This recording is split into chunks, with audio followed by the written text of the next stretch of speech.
예수님께서는 부활하신 후에 갈릴리의 디베랴 호숫가에서 제자들을 다시 만나셨습니다. 갈릴리에 다시 와서 이 물고기를 잡으려 갔다가 밤새워서 일했지만 한 마리도 잡지 못했던 제자들에게 부활하신 예수님께서 오셔서 말씀하셔서 많이 153마리나 되었다고 합니다. 많이 잡게 해주시고 또 친히 아침 식사를 차려 주셔서 그 아침을 먹으면서 제자들은 처음에 그 예수님을 만나고 이 제자가 되었을 때의 일과 그간에 있었던 일들, 또 이 광야에서 만찬을 먹던 일들, 이런 것들, 그 광야에서 오병이어로 그 식사를 하던 그 일들을, 그 감격들을 돌이켜 보았을 것입니다. 그 식사, 아침 식사 후에 예수님은 제자들과 대화를 하셨습니다. 특별히 베드로와 중요한 대화를 하셨습니다. 그 자리는 이 베드로에게 특별히 하실 말씀이 있어서 예수님께서 마련한 자리처럼 보였습니다. 사실 베드로에게만 하시는 말씀이 아니라 우리 모두에게 말씀하시는 그 자리입니다. 그 말씀을 보겠습니다. 첫째, 예수님께서는 베드로에게 내가 나를 사랑하냐라고 물으셨습니다. 그러자 베드로는 주님, 그러하나이다, 이렇게 대답하였습니다. 주님은 3번을 물으셨습니다. 이날 갈릴리 해변에서 예수님은 베드로에게 참으로 어려운 질문을 하셨습니다. 요한의 아들 시몬아, 내가 이 사람들보다 나를 더 사랑하느냐? 그런데 이 질문은 참 여러 가지로 해석이 될 수도 있습니다. 우리 이 성경에도 여기에 대하여 이 간단한 이 표시를 해가지고 이것들보다 나를 더 사랑하냐 이렇게 할 수도 있다고 지금 나와 있듯이, 이 원어의 이 표현을 보면 이 대명사로 되어 있는 것이 다양하게 해석할 수도 있겠다 하는 그런 말씀입니다. 그래서 이 성경 번역에 따라서 약간은 다른 것처럼 보이기도 합니다. 대개 한글 성경은 같은 번역입니다. 영어 성경에서도 CEV 이 번역은 또 같습니다. 근데 어떤 성경은 이렇게 번역을 했습니다. 네가 이 사람들이 나를 사랑하는 것보다 더 나를 사랑하느냐. 한글 성경에 이런 번역이 있습니다. 그러니까 다른 제자들보다 너는 나를 더 사랑하느냐. 마치 베드로를 굉장히 높여주는 듯한 그런 의미가 보이기도 합니다. 또 어떤 번역은 이렇게 번역하기도 하였습니다. 내가 이것들보다 나를 더 사랑하느냐. 여기서는 이 사람들보다가 아니라 이것들보다, 여러 가지 물건들보다 나를 더 사랑하느냐. 그러니까 이 말은 어떤 물건이나 다른 것들보다도 나를 더 사랑하냐는 말로 이해될 수가 있습니다. 유명한 영어의 NIV 성경이라든가 킹 제임스 버전 성경에서 이렇게 번역이 되어 있는 것도 같습니다. 아무튼 예수님께서는 베드로에게 아주 중요한 고백, 지난번에는 신앙 고백을 받으셨는데 이번에는 이 사랑의 고백을 받고자 하셨던 것입니다. 사실 베드로가 주님은 그리스도이시오 살아계신 하나님의 아들입니다라고 아주 중요한 신앙 고백을 한 적이 있었습니다. 그것도 그렇게 많이 된 것은 아니다. 한 1년 전 일이었던 것 같습니다. 근데 이때 주님께서는 베드로에게 이제 사랑의 고백, 이것을 받고자 하셨던 것 같습니다. 이때 베드로는 예 주님, 내가 주님을 사랑하는 줄 주님께서 아시나이다, 이렇게 대답을 했습니다. 주님, 그러하나이다. 우리 한국말로는 이렇게 아주 길게 번역이 되어 있는데 사실 보면 예 주님, 내가 주님 사랑하시는 줄 주님께서, 내가 주님 사랑하는 줄 주님께서 아시나이다, 이 말씀입니다. 이때 주님이 물으신 이 사랑하느냐, 그 말은 이 원어에 보니까 아가파우라는 말, 희생적인 사랑이죠. 이런 말로 되어 있는데 베드로가 내가 주님을 사랑하는 줄 주님께서 아십니다 라고 하는 말은 이 필레오라고 하는 말로 표현이 되어 있기 때문에 다르라고 하는 것에 주의를 하는 사람도 있는데 큰 차이는 없는 것 같습니다라고 이렇게 보는 견해가 더 많습니다. 주님은 너는 나를 이 아가페로 사랑하냐, 베드로는 나는 주님 필레오의 사랑으로 사랑합니다, 이 말씀으로 그렇게 보이기도 합니다. 본문에서는. 이렇게 베드로가 대답을 하자 주님은 한 말씀 하셨습니다. 내 양을 먹이라. 주님께서 이 양을 먹이라 이렇게 말씀하시고 다시 물으셨습니다. 두 번째 물음입니다. 내가 나를 사랑하냐? 이번엔 단순한 질문입니다. 그러자 베드로가 첫 번째와 똑같이 대답을 했습니다. 그러자 주님께서는 이번에는 내 양을 치라 라고 하셨습니다. 그러자 주님께서 또 다시 물으셨습니다. 요한의 아들 시몬아, 내가 나를 사랑하냐? 이번 질문은 간단하면서도 두 번째 질문과는 다른데 그 사랑의 단어가 예수님께서 사용하셨던 아가페 사랑의 단어가 아니고 필레오, 이 필레오의 사랑인 것입니다. 그 단어인 것입니다. 그러자 베드로가 슬프게 대답을 했습니다. 주님, 모든 것을 아시오매 내가 주님을 사랑한 줄을 주님께서 아시나이다. 베드로의 대답이 좀 길어졌습니다. 일단은 이 대화에서 예수님은 3번이나 베드로에게 물으셨고 베드로는 예 주님, 내가 주님을 사랑하는 줄 주님께서 아십니다라고 이렇게 대답을 하였습니다. 이 대화를 보면 베드로는 분명히 주님을 사랑합니다. 주님을 사랑합니다. 그런데 대답은 내가 사랑합니다. 내가 주님을 사랑합니다. 이렇게 대답하지 못하고 내가 주님을 사랑하는 줄 주님께서 아십니다. 이렇게 대답을 했습니다. 이것은 베드로가 며칠 전은 뭐 단지 3, 4일 전은 아닙니다. 이게 한 2, 3주 전이라고도 볼 수가 있습니다. 이게 몇 주 전에 예수님을 3번이나 부인하였기 때문이라고 합니다. 베드로가 이렇게 예수님을 부인한 적이 있었습니다. 아무래도 주님 앞에서 죄송해서 내가 주님을 사랑하는 줄 주님께서 아십니다. 이렇게 대답을 했던 것 같습니다. 그런데 베드로가 3번을 부인하였는데 예수님께서는 3번 사랑한다고 말할 기회를 주셨습니다. 이것은 장차 교회의 지도자가 될 베드로가 성도들에게 부끄럽지 않도록 그렇게 고백할 기회를 주셨다라고 이해를 합니다. 예수님이 왜 3번을 물으셨을까? 베드로가 3번을 부인했기 때문에 이런 정도는 고백을 해야 나중에 성도들에게서 부끄럽지 않지 않을까라고 주님께서 배려해 주셨다고 이렇게 해석을 하기도 하는 것입니다. 그리고 또한 중요한 것은 예수님을 부인했던 베드로가 언제 예수님을 사랑하게 되었는가 이것입니다. 사실 베드로가 처음부터 예수님을 존경하고 사랑했었는데 그 예수님께서 이 재판을 받을 때, 실은 신문을 받을 때죠. 이 대제사장의 이 장인에게, 안나스에게 신문을 받을 때 순간적으로 두려워서 부인했다고 생각할 수도 있습니다. 그때 두려워서 나는 몰라 라고 부인했다고 할 수도 있는 것입니다. 사실 베드로는 언제부터 주님을 사랑하게 되었는가? 처음에 만났을 때, 제자로 부름받을 때 그때부터인가? 아니면 예수님 부활하신 다음인가? 사실 베드로는 처음에는 예수님을 사랑하는 것보다 누구나 다 그렇듯이 자신을 더 사랑했을 것입니다. 사실 처음에 우리 예수님을 믿기 위하여 주님 앞에 나온 사람들이 모두가 다 예수님, 내가 주님을 정말로 사랑합니다. 나 자신보다도 주님을 더 사랑합니다. 그래서 주님 앞에 나온 사람들, 그 사람들이 없다는 것입니다. 사실 처음에는 누구든지 자기 자신을 사랑해서 주님의 능력과 그 유리함을 힘입어서 좀 도움을 받고 싶어서 되게 나오는 것입니다. 그것처럼 베드로도 처음부터 예수님을 사랑했다기보다는 처음에는 자신을 더 사랑했을 것입니다. 그래서 그 위기처럼 보이는 순간을 극복하기 위해서 예수님을 부인하기도 했을 것입니다. 그러다가 예수님께서 말씀하신 대로 닭이 우는 소리를 듣고는 통곡을 하기도 했습니다. 통곡. 네가 오늘 닭이 울기 전에 나를 3번 부인하랴.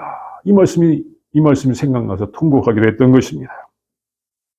그 통곡이 꼭 회개를 의미하는 것은 아니었습니다. 자기 자신에 대한 실망이었을 수도 있습니다. 자신이 약한 사람, 위기에 처한 사람, 그 사람을 돕지 못하는 그렇게 비겁한 사람이라는 것이 드러나는 것에 대한 실망일 수도 있는 것입니다. 야, 저분이 정말 그때 위기에 처해 있는데 내가 그 사람을 돕지 못하고 모른다고 했어. 내가 얼마나 이 가련한 인생인가, 비참한 인생인가 하면서 자기 자신에 대한 실망일 수도 있었던 것입니다.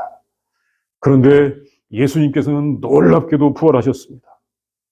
예수님께서 부활하신 것을 보니 그는 하나님이십니다. 세상을 주관하시는 하나님이십니다. 죽었던 사람을 살렸던 일도 있었는데 자신이 죽었다가 부활하시는 것을 보니 그분은 정말로 세상 생명을 주관하시는 하나님이신 것입니다. 그 하나님께서 자신을 불러주셨으니까 그에게는 감격스러울 수밖에 없는 것입니다. 그래서 그 아침에 예수님께서 바다에 오셨을 때 예수님 앞에 1초라도 먼저 가기 위해서 옷을 입고는 물속으로 뛰어들었던 것입니다. 예수님께서 십자가에서 죽으실 때, 체포되시고, 이제 신문 받으시고, 재판 받으시고, 십자가에 죽으실 때는 실망했었지만, 부활하신 것을 보고는 다시 진정으로 예수님을 믿을 수가 있었고, 예수님을 사랑할 수가 있게 되었던 것입니다. 베드로가 예수님을 사랑한다고 한 것, 이것은 사실은 정말 예수님께서 베드로를 사랑하시는 것에 비하면 심히 부족한 것일 것입니다.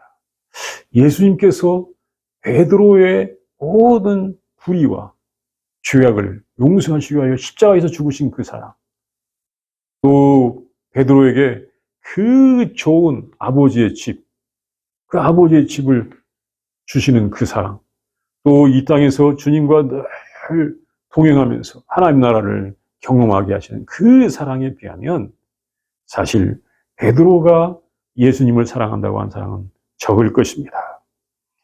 그래서 예수님처럼 이 희생적인 사랑을 표현한다는 아가파오, 이 아가파오를 말하지 못하고 이 친구로서의 이 우정적 사랑을 표현하는 필레오를 말했는지도 모릅니다.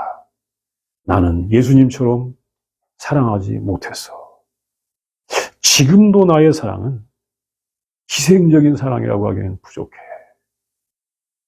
어떻게 내가 내 희생적인 사랑으로 주님을 사랑할 수 있을까? 이게 부족해. 그래서 베드로는 그 사랑의 표현을 필레오의 사랑의 표현을 썼을지도 모릅니다. 아무튼 예수님의 사랑에 비해서는 부족한 사랑일 수도 있는지 모릅니다. 그래도 베드로는 부활하신 예수님을 만난 다음에 예수님을 제대로 사랑하기 시작하였습니다. 예수님의 부활 전에는 베드로가 자신을 더 사랑했었을 것입니다. 이거는 모든 사람이 다 그렇습니다. 그렇지 않다면 그런 사람이 아닙니다. 그는 처음부터 이 주님을 섬기도록 보낸받은 천사입니다. 사람이 아닙니다. 사람은 처음에 누구나 다 자기 자신을 사랑하면서부터 주님 앞에 나와서 나중에 베드로처럼 주님을 사랑하게 되어가는 것입니다. 그러니까 자기가 분명히 이 육체를 입고 있는데 나는 처음부터 예수님을 사랑했단 말입니다. 내 사랑을 감히 평하지 마십시오. 이렇게 말하는 사람이 있다면 이건 엄청난 착각입니다. 누구나 다 처음부터 예수님을 사랑한다고 할 수가 없습니다. 사람이기 때문에 그렇습니다. 베드로도 그랬을 것입니다. 처음에 자신을 부인하기 어려웠을 것입니다. 그런데 예수님의 부활이 베드로에게 자신보다 이 주님을 더 사랑하게 했을 것입니다. 우리도 마찬가지일 것입니다. 우리가 예수님께서 부활하신 것을 알 때 우리도 우리 자신을 사랑하는 것보다 예수님을 더 사랑해 갈 수가 있는 것입니다. 하나의 가능성입니다. 여전히 부활은 믿는다고 하면서도 철저하게 자기 중심성에 머물러 있는 사람들이 있는 것이 보입니다. 그러나 우리가 부활하신 예수님을 알 때 우리는 우리 자신을 사랑하는 것보다 예수님을 더 사랑할 수 있는 가능성, 그 가능성이 열려가는 것입니다. 둘째, 예수님께서 내 양을 먹이라고 하셨습니다. 예수님께서는 베드로에게 사명을 맡기셨습니다. 예수님의 사랑을 알고 예수님을 사랑하는 베드로는 예수님의 양을 먹이는 사명을 맡았습니다.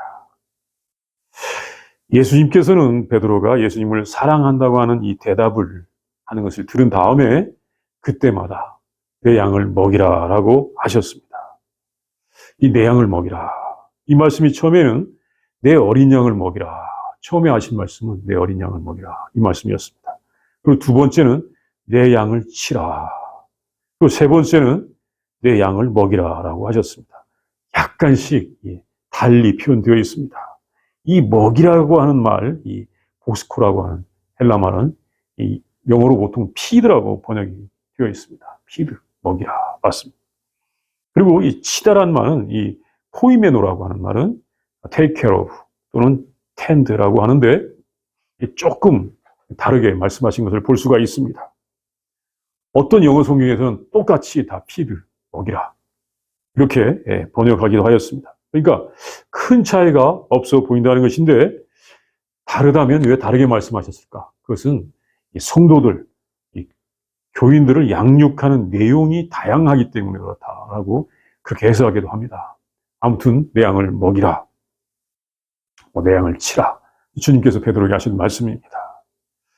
이것은 뭐냐면 결국에 베드로가 그간에 주님께서 하시던 일을 이제 하게 되었다는 것입니다. 지금까지는 예수님께서 목자로서 베드로를 비롯한 그 양떼들을 먹이셨는데 이제는 베드로가 그 목자의 사명을 맡게 되었던 것입니다.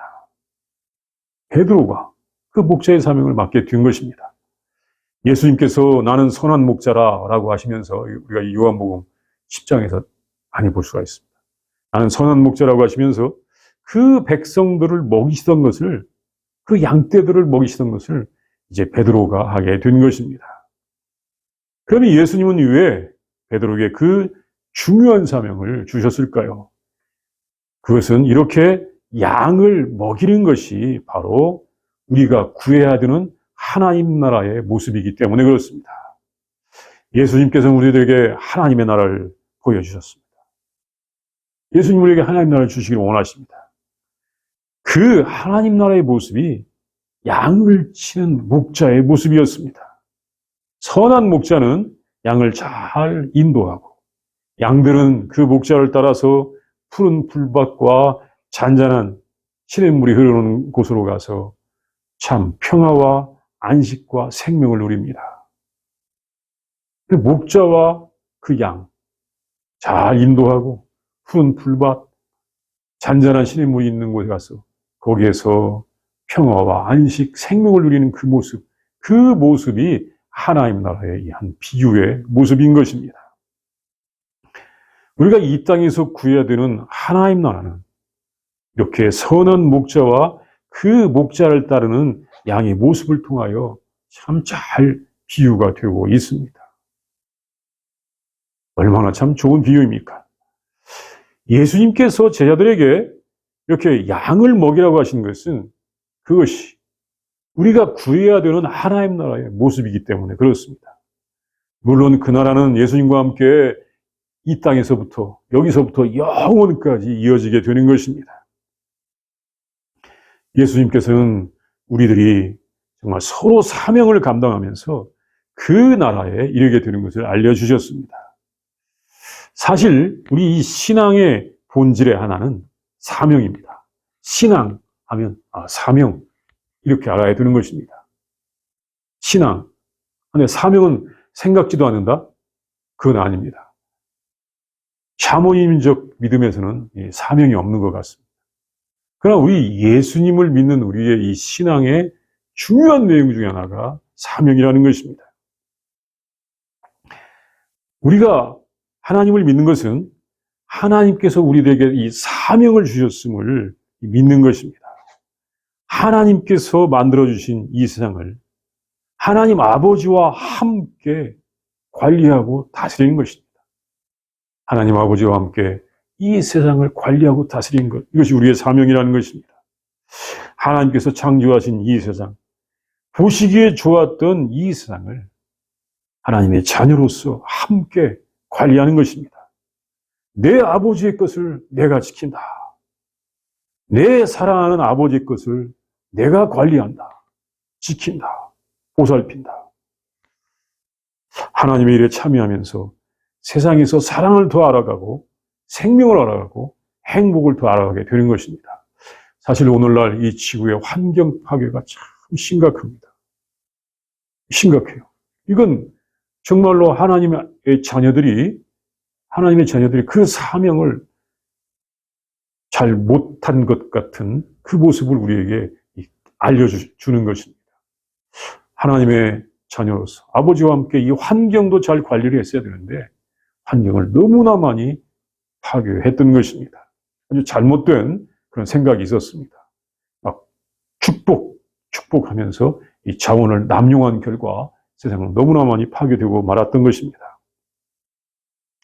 어떤 사람은 이 신앙의 본질이 축복이라고 말하는 경우도 있고, 그걸 아주 그냥 꽉 붙잡고 있는 사람도 있는데, 이 축복이 이기적인 것이나 개인적인 것이 아닙니다. 사명을 알고 감당하며 사는 것이 축복이 되어야 하는 것입니다. 사명을 떠난 것은 축복이 아닙니다. 사명을 알고 감당하며 사는 그것을 축복이라고 알아야 하는 것입니다. 하나님을 믿는 성도와 이 불신자들의 다른 면은 하나님의 뜻을 받들어서 이 세상을 돌보는 사명을 하느냐 하지 않느냐 이것입니다. 어떤 사람들은 하나님을 잘 믿는다고 하면서도 이 세상 어차피 망할 세상이야. 우리는 이제 휴거되면 돼. 이 세상 열심히 우리가 참 파괴시킵시다. 말로는 파괴시킵시다라고 하지만 않지만 신경 쓰지 맙시다 하는 사람이 있습니다. 그건 절대 믿는 사람의 바른 믿음의 태도가 아닙니다. 로마서 8장에서도 이 세상 만물이 다 하나님의 아들들의 나타남을 기다린다고 하였습니다. 믿는 사람의 이 모습은 하나님의 뜻을 받들어서 이 세상을 돌보는 사명을 해야 된다는 것입니다.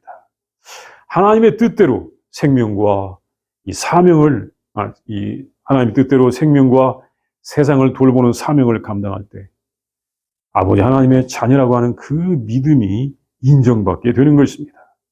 야, 참 믿음을 가졌구나. 우리 성도들은 이 사명의 사람들입니다. 이것이 참다운 신앙입니다. 사실 베드로는 모든 제자들의 대표입니다. 우리들은 모두 예수님의 제자로서 부름을 받았습니다. 예수님께서 베드로에게 하시는 말씀은 베드로에게만 하신 말씀이 아닙니다. 베드로에게 주신 사명은 모든 제자들, 모든 성도들에게 주신 사명인 것입니다. 모든 성도들에게 예수님께서는 양을 먹이라라고 하는, 양을 돌보라고 하는 사명을 주셨습니다. 사실은 서로 먹이고 서로 돌보는 사명을 주신 것입니다. 셋째, 예수님께서 베드로에게 나를 따르라고 하셨습니다. 나를 따르라. 예수님께서는 이제 곧 승천하여 아버지께로 가실 것입니다. 예수님께서는 베드로에게 그 사명을 말씀하신 후에 그의 죽음에 대하여 말씀하셨습니다. 18절의 말씀이 그의 죽음에 관한 말씀입니다. 젊어서는 스스로 뛰고 원하는 것으로 다녔거니와 늙어서는 내 팔을 벌리리니 남이 내게 띠띠우고 원하지 아니하는 곳으로 데려가리라. 어떻게 보면 이 젊을 때 이 옷을 입고 띠를 스스로 띠는 것, 또는 나이가 들면 불편해서 못하기 때문에 남이 해준다고 하는 것, 이것 당연한 거 아닌가 생각할 수도 있는데, 이것은 사실은 이 베드로의 죽음에 관한 말씀이라는 것입니다. 이 원하지 않는 곳으로 간다. 이것이 순교의 자리라고 합니다. 이 말씀처럼 베드로가 네로 황제의 이 박해 때 로마에서 박해를 피해서 나오다가 주님을 만나고 돌아가서는 십자가에서 거꾸로 못 박혀서 이제 죽었다라고 하는 그런 순교의 이야기가 전해옵니다. 결국 주님의 말씀은 너는 죽기까지 사명을 감당하라는 말씀이었습니다. 죽기까지 이 땅에서 사명을 감당하라. 나를 따라오라. 이것이 주님을 사랑하는 사람의 사명인 것입니다. 베드로가 이 말씀을 듣고는 그런데 호기심이 생겼던 것 같습니다. 예수님 옆에 있는 요한에 대하여 물어보았습니다. 이 사람은 어떻게 됩니까? 그때 예수님은 내가 올 때까지 그를 머물게 하고자 할지라도 내게 무슨 상관이냐? 너는 나를 따르라고 말씀하셨습니다. 이것은 한마디로 말하면 그 요한에 관한 말씀인데 너는 상관하지 말고 너는 나를 따르라고 하는 말씀입니다. 사실 요한은 오랫동안 살면서 복음을 전하였습니다. 이 요한이 죽기 전에 이 요한복음을 기록하고 이제 나중에 돌아가셨는데 하나님 나라로 가셨는데 그러니까 요한이 자기가 살아있는 것을 이렇게 우리한테 잘 알려주는 그런 말이기도 합니다. 요한은 어느 정도로 오랫동안 살았냐면 나중에 몸이 불편해서 혼자는 걷지 못하고 다른 사람의 부축을 받고 와가지고 이 강단에서 하나님 말씀을 전하였다고도 합니다. 그렇게 오랫동안 살았는데 그 요한이 마지막에 말씀을 전할 때는 아주 그 메시지가 간단했다는 것입니다. 서로 사랑하십시오. 예수님께서 우리를 사랑하신 것처럼 서로 사랑하십시오. 그 말씀을 자주 반복했다고 하는데 그 말씀이 이 요한복음과 요한 1서, 2서, 3서 그 말씀 가운데 아주 잘 나와 있습니다. 사실은 요한이 이제 연륜이 깊어지고 신앙이 깊어가면서 신앙이 더 성숙해가면서 보니까 정말 우리 성도들에게 있어서 중요한 것은 예수님께서 우리에게 사랑하신 것처럼 우리를 사랑하신 것처럼 서로 사랑하는 것이다. 그것이 주님께서 우리에게 알려주신 하나님 나라의 아주 중요한 핵심이라고 하는 것을 알고 그렇게 전했던 것 같습니다. 물론 요한은 여기서 뭐라고 말했냐면 참 성경 말씀에 주님께서 하신 말씀이 참 많은데 다 그것을 기록할 수가 없다. 주님께서 이외에도 많은 말씀하셨다 하고 하셨습니다. 이게 분명히 자기에게도 하신 말씀이 있고 핵심이 무엇이라는 것을 잘 알고 있었던 것 같습니다. 우리가 이 베드로에게 예수님께서 하신 말씀을 보면서 알 수 있는 것은 우리가 이 예수님을 따르는 동안 죽음에 대해서는 다른 동역자가 어떤 죽음을 죽는다고 할지라도 그것은 우리의 관심사가 될 필요가 없다는 것입니다. 어떤 죽음을 죽게 되는지는 하나님의 뜻에 달려 있다는 것입니다. 우리의 관심은 먼저 자기에게 어떤 사명이 있는지를 아는 것입니다. 그리고 주님의 양들을 잘 돌보면 되는 것입니다. 나머지는 주님께서 하시는 것입니다. 예수님께서는 갈릴리의 이 디베랴 호숫가에서 이렇게 제자들을 만나셨습니다. 그 후에 예수님은 다시 예루살렘에서 제자들을 만나셔서 감람산으로 가셔서 승천하셨습니다.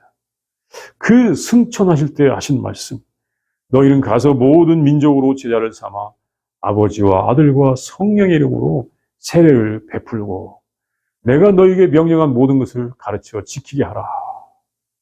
보라, 내가 세상 끝날까지 너희와 항상 함께 있으리라 라고 하신 말씀과 너희는 내 양을 먹이라 라고 하신 말씀이 다르지는 않습니다. 우리는 주님의 양들을 먹이면서 사실 서로 먹이는 것입니다. 먹이면서 주님을 따라야 하는 것입니다. 부활하신 예수님을 믿는 성도는 그 사명이 있음을 알고 그 사명을 감당하는 사람들인 것입니다. 우리 이 시간도 함께 기도합니다. 먼저 묵상합니다. 본문의 말씀을 상상합니다. 아침 식사 후에 우리 부활하신 예수님께서 베드로에게 묻습니다. 요한의 아들 시몬아, 내가 이 사람들보다도 나를 더 사랑하느냐? 그때 베드로는 주님, 그러합니다. 내가 주님을 사랑하는 줄 주님께서 아십니다. 이렇게 대답을 합니다. 3번 반복이 되었습니다. 주님은 그때마다 내 양을 먹이라고 하셨습니다. 그리고 베드로가 어떻게 나중에 될 것인가를 주님께서 말씀해 주셨습니다. 너는 나를 따르라고 말씀하셨습니다. 이 예수님과 베드로가 대화하는 모습, 이것을 지켜보는 제자들의 모습, 이 모습을 우리가 상상하면서 본문의 말씀을 묵상하도록 하겠습니다.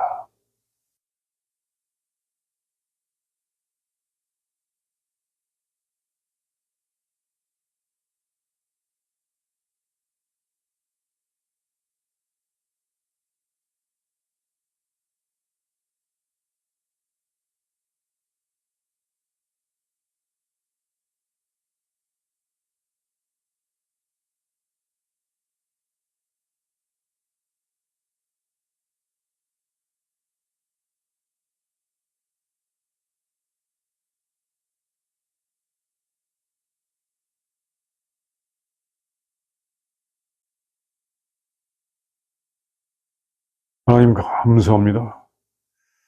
예수님의 부활을 통하여 우리에게 하나님 나라를 주시니 진심으로 감사합니다. 하나님, 부활하신 예수님께서 또 다시 한번 사명을 강조하여 주시니 진심으로 감사합니다. 우리 예수님을 통하여 주신 하나님의 나라는 사명을 행하는 그런 나라인 것을 우리에게 알게 하여 주시니 감사합니다. 하나님, 내 양을 먹이는 사명, 우리 예수님을 먹이는 사명을 감당하는 그런 사명을 아는 사람들의 모임, 그 모임에 우리를 또 불러주시니 진심으로 감사합니다. 하나님, 우리에게 하나님 나라를 주시옵소서. 하나님 의를 주시옵소서. 온 땅에 하나님 나라와 의가 가득하게 하여 주시옵소서. 모든 사람들이 하나님 나라의 사명을 알게 하여 주시옵시고 그 사명을 행하면서 하나님 나라가 속히 올 수 있도록 인도하여 주시옵소서. 주님 감사합니다. 예수님의 이름으로 기도합니다. 아멘.